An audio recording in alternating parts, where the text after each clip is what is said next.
Hello tout le monde, j'espère que vous allez bien, j'espère que vous vous portez bien. Je m'appelle Arlie et bienvenue sur ma chaîne YouTube.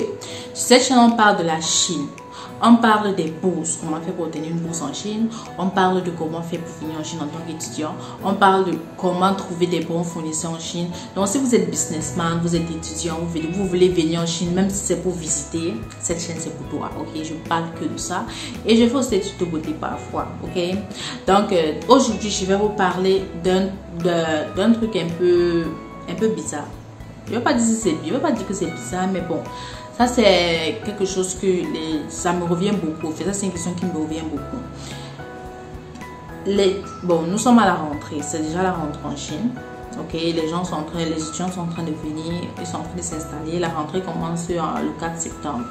Premier jour de classe, le 4 septembre. Donc, ce que beaucoup d'étudiants me posent comme question, ils veulent tous savoir comment est-ce que ils vont faire pour vivre si en Chine il est interdit aux étudiants de travailler. C'est une question qui me revient énormément, ça me revient beaucoup. Alors je vais répondre à cette question dans cette vidéo. C'est pas parce que c'est interdit de travailler que tu n'as pas la possibilité d'avoir d'autres sources de revenus. Oui. Donc je m'explique. En Chine, n'oublie pas, tu es dans un pays développé, il y a des entreprises partout. La vie n'est pas chère en Chine. Je le dis toujours, la vie n'est pas chère en Chine. Quand je dis que la vie n'est pas chère en Chine, je parle de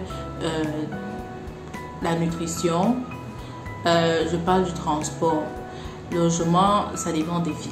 Mais sinon, quand je regarde la ville, quand je compare la ville, la Chine et mon pays, je trouve que ici là ça va. Ok. Bon.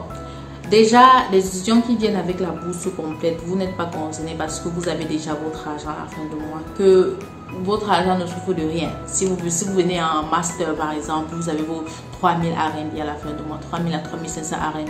C'est l'équivalent de 300 à 350 000 francs CFA. Donc, vous avez déjà votre argent par mois. Si vous êtes bachelor, vous avez entre 1000 et 2000 RMB. Ça, c'est l'équivalent de 100 et 200 000 par mois. Donc, vous êtes déjà OK. Mais pour ceux qui viennent self-support, qui doivent payer leur pension eux-mêmes, que leurs parents doivent envoyer l'argent toutes les années pour payer la pension, ceci vous concerne. Déjà, la première chose que vous devez savoir, c'est que c'est vrai que c'est interdit de travailler en Chine, mais vous avez d'autres possibilités. Je vais prendre l'exemple. Si vous avez du talent, si vous savez coiffer, si vous savez maquiller, si vous savez cuisiner, si vous savez faire des gâteaux, si vous savez nettoyer, si vous savez prendre soin des bébés, vous avez déjà la possibilité d'avoir des revenus. Il y a beaucoup d'étudiants ici en Chine qui coiffent et puis ils postent leur travail sur WeChat. WeChat, c'est l'équivalent de WhatsApp en Chine. WeChat, la différence entre WeChat et WhatsApp, c'est que sur WeChat, tu as la possibilité de faire des vidéos et tes vidéos peuvent devenir virales. WeChat est un peu comme Instagram par exemple. Oui, WeChat est juste un peu comme Instagram. Tu peux poster, tu peux faire des vidéos. En fait, voilà, WeChat est comme TikTok. Voilà, WeChat est comme TikTok, exactement. Mais sauf que c'est vert. Donc, tu peux poster ton travail sur WeChat et puis tu commences à avoir des commandes. Oui, il y a beaucoup de gens qui font ça ici. Tu peux faire des gâteaux, tu prends les photos, tu postes. Après, les gens vont commencer à commander et puis tu vas commencer à envoyer ça partout en Chine. Ouais, beaucoup de personnes font ça et c'est comme ça que tu as rendu tes fins de mois. Il y a beaucoup d'étudiants qui sont arrivés pour étudier, ils ont fini leurs études. En fait, ils sont arrivés, ils ont commencé à étudier et ils faisaient cela en même temps.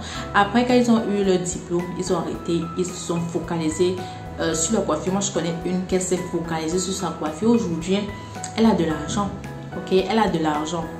Pas forcément qu'elle a un salon, mais elle fait sa coiffure chez elle et elle a son argent. Elle fait ce qu'elle veut avec. Ok, donc si tu as du talent, eh bien, mets ça utilise ton talent ici. Aussi, la deuxième chose que tu peux faire en tant qu'étudiant ici en Chine pour arrondir tes fins de mois, c'est du bénévolat. Nous sommes à la rentrée ici en Chine. Les écoles cherchent des bénévoles pour les aider à encadrer les nouveaux étudiants qui arrivent.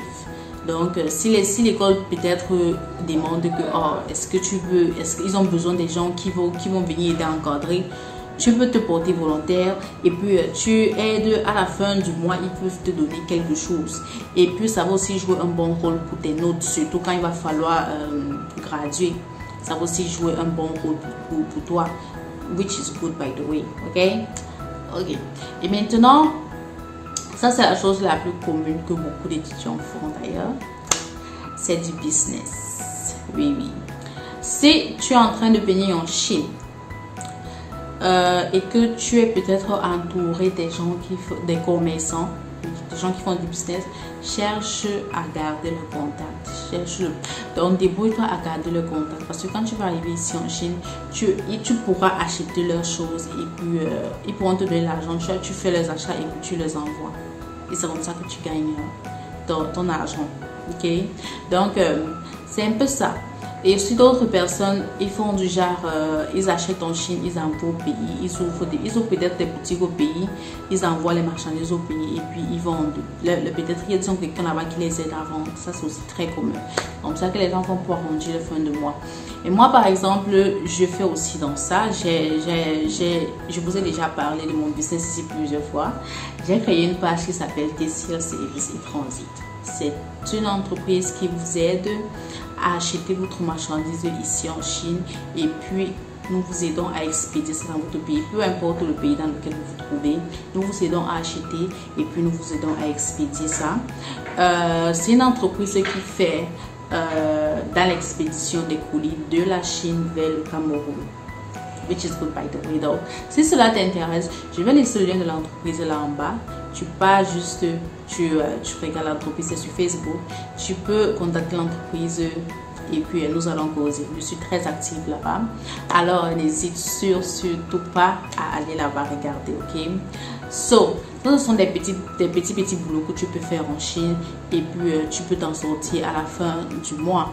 Ok, la Chine ce n'est pas l'enfer. La Chine pour moi, je pense que si tu es malin, ok, si tu es malin, tu peux réussir à faire beaucoup de choses. Il faut juste être logique, il faut juste être raisonnable. La Chine, si tu arrives en Chine, tu cherches à faire comme tout le monde, déjà travailler, tout ça. Tu ne pourras pas, en fait, si tu mets ta tête sur un seul truc, tu ne pourras pas vraiment t'en sortir. Il faut avoir les idées ouvertes, ok? Il faut être ouvert à beaucoup de choses, il faut faire beaucoup de choses, mais surtout, il faut faire dans la légalité. Il y a beaucoup d'étudiants qui travaillent illégalement. Je vous ai dit, avec un visa étudiant, c'est interdit en Chine de travailler avec un visa étudiant. Travailler avec un visa étudiant, c'est à tes risques. Et si on t'attrape, si tu es chanceux, ils vont te demander de payer la main. Si tu es malchanceux, ils vont te rapatrier directement. Donc, ça, ce sont à tes risques et périls. Même comme je vous dis toujours, les Chinois, ils payent bien. Pour moi, je trouve qu'ils payent bien. Ok?